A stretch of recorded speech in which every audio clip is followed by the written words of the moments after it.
decíamos de la cancelación y decíamos esta cuestión de que es un fenómeno social que arrastra un poco del tema de la censura, un poco del tema de la prohibición. Y para entender bien a fondo esto, estamos en comunicación telefónica con Esteban Di Paola. Él es sociólogo, docente de la UBA e investigador del CONICET. Hola Esteban, ¿cómo estás? Lucía y Federico te saludan. ¿Qué tal, Esteban? ¿Qué tal? ¿Cómo están? Bien, muy bien. Bueno, gracias por atendernos y de antemano te agradezco por ayudarnos a entender un poco esta conducta social. ¿Cómo ves vos el tema de esta cultura de la cancelación que parece que está como en auge, pero hay quienes dicen que es vieja, digamos, que es una costumbre social que no es nueva, digamos? Bueno, sí, como forma social, digamos, uno puede encontrar dentro de ciertas tradiciones de la vida social distintos momentos en donde ciertas actitudes, acciones, valores fueron cancelados. De todos modos, tiene una condición bien actual o bien contemporánea lo que sucede ahora, porque se inscribe, digamos, en prácticas ligadas a las formas individualistas de la vida social, digamos, ¿no? Antes una comunidad completa, digamos, como regulación social, podía determinar que algunos valores no coincidían con la pertenencia de esa comunidad. Ahora la cancelación o la cultura de la cancelación tiene que ver más que nada con morales individuales que señalan a un agente externo como inválido, digamos, para una pertenencia a una vida social supuesta, digamos, ¿no? Que excede inclusive a esa condición individual. Uh-huh. Ahora, antes los grupos era como que se formaban, estoy hablando de las redes sociales y lo previo, ¿no? Cuando no existían las redes sociales. Era más difícil encontrar estas voces unánimes que se juntaban por ahí en alguna protesta o por ahí en algún lugar en la calle, digamos, o en determinados ámbitos, clubes o lo que fuera. Hoy las redes sociales parece como que hace mucho más fácil agrupar a un montón de gente que piensa de una determinada manera y que toma, en algunos casos, actitudes más virulentas y por ahí cancela, digamos, también, ¿no? Y a su vez esto repercute de vuelta en la sociedad, ¿vuelve a repercutir esa persona cuando va a la oficina o a estudiar? Sí, igual, digamos, creo que ya no es significativa la distinción entre una red social que estaría, digamos,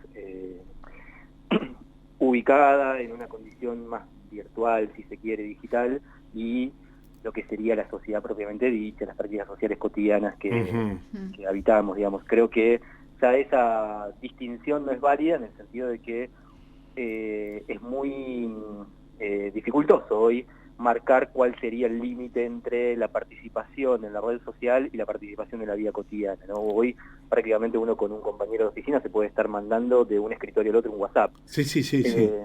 Entonces no me quedaría tanto en esa distinción, sino pensar justamente que las redes sociales pueden aglutinar ciertas experiencias compartidas, digamos, que llevan a movimientos de indignación. Bueno, Twitter funciona, digamos, como una cosa de aglutinar a indignados e indignadas permanentemente. Sí. Pero me parece que lo que hay que atender de la cultura de la cancelación actual es, por un lado, esto que decía anteriormente, ¿no? De cierta posición individualista que busca referencias sí comunes dentro del plano de las redes sociales o de los lugares que fuere. Eso en primer lugar, y por otro lugar la condición, digamos, a mostrar que es el otro lo que está mal, ¿no? Que tiene que ver con esa valoración de lo que yo hago y lo refrendo en un nosotros, a través de redes sociales o lo que fuere, es lo correcto, y lo que el otro hace siempre está mal, ¿no? Y entonces a partir de ahí aparecen las lógicas de la indignación, del odio, de mostrar una distancia, ¿no? Inclusive lo vemos digamos, la cultura de la cancelación aparece como englobando ciertas prácticas comunes actualmente, pero si uno piensa en un título que salió hace 2 días en Clarín, por ejemplo, ¿no? Que respecto al hijo de Valeria Massa. Claro. que dice discriminación al revés.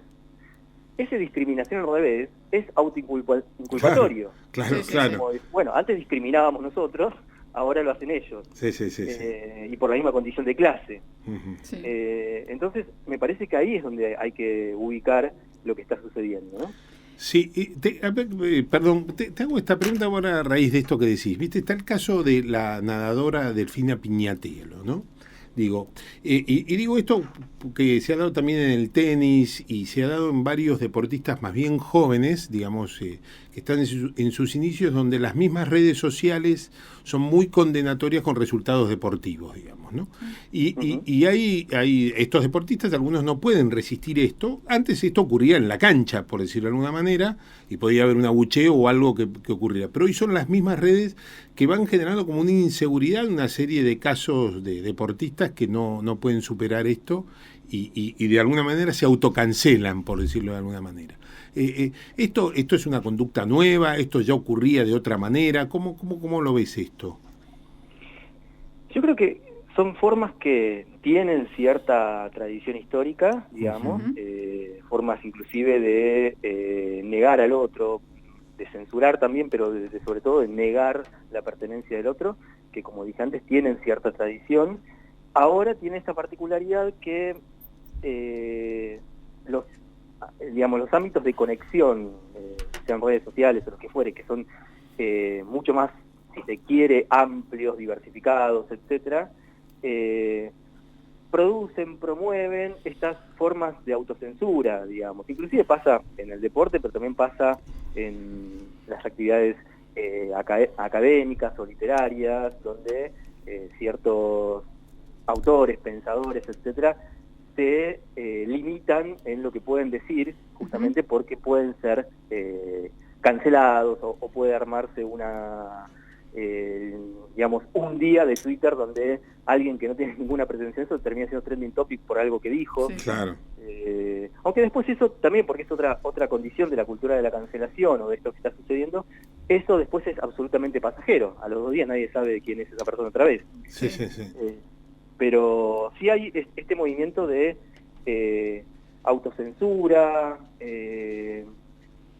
retirarse un poco del espacio público, ¿no? Que pasa con deportistas y con otras disciplinas, no quedar tan a la vista, no quedar tan expuesto. Eso sí sucede y justamente por estas condiciones. Esteban, digamos, la cancelación está como vinculada a la censura en algún punto, desde un punto individual, como veníamos diciendo, que a veces se universaliza a través de redes sociales y demás. Ahora, las prohibiciones en algún punto, que son similares pero no, ayudan, digamos, a normar una sociedad y a vivir en sociedad. ¿Vos esto lo ves así? ¿Cómo lo ves? Sí, más que prohibiciones, porque la prohibición tendría, digamos, una cuestión jurídica, si se quiere, ¿no? En lo que está prohibido, que responde a mandatos jurídicos que dicen esto no se puede hacer en sociedad. Es una privación, y la privación sí es individual, digamos, ¿no? Sí.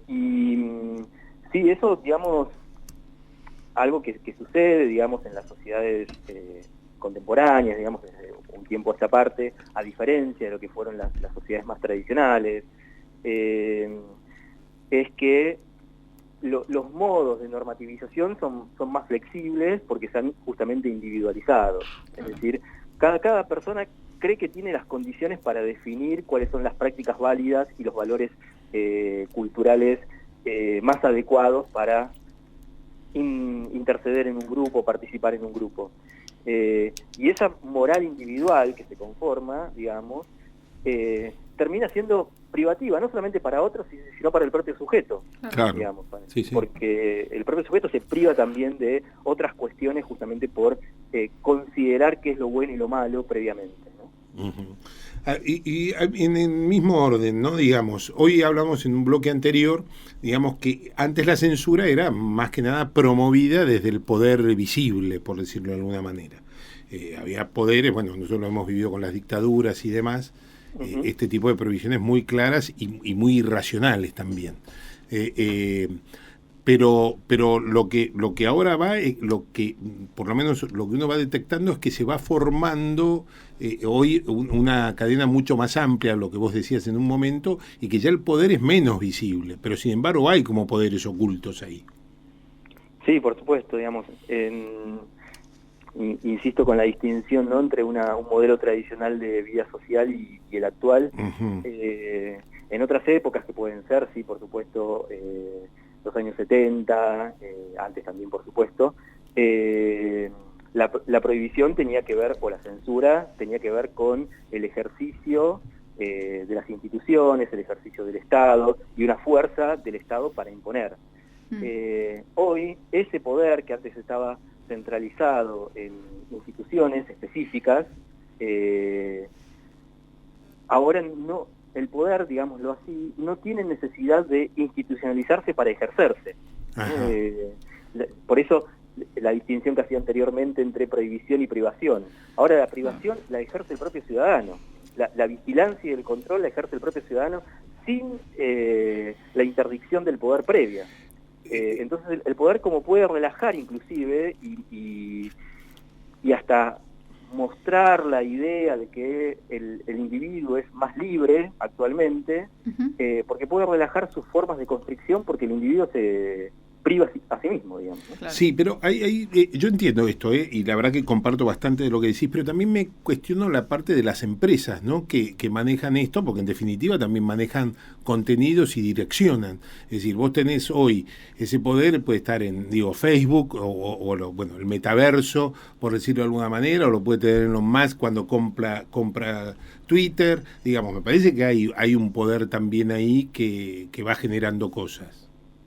Sí, por supuesto. De hecho, todas estas cuestiones las podemos inclusive inscribir en la lógica algorítmica que claro. hoy, digamos, son las redes y las empresas de streaming las que determinan qué discusiones vamos a tener sobre cuáles series y cuáles películas a partir de los algoritmos, digamos, ¿no? Uh-huh. Y de repente hay millones de personas debatiendo sobre una serie y en 2 semanas otros millones de personas debatiendo sobre una película sin ninguna relación de continuidad entre esas cuestiones.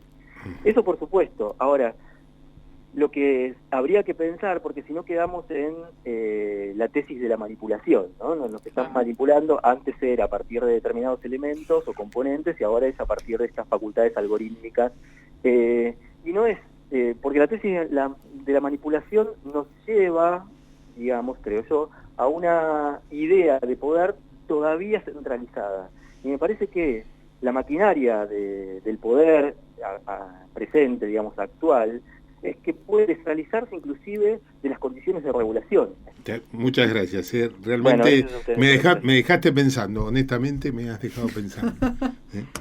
Bueno, gracias por la invitación. No, por favor. Pasaba Esteban Di Paola, sociólogo, docente en la UBA e investigador del CONICET, hablando un poquito sobre cancelaciones.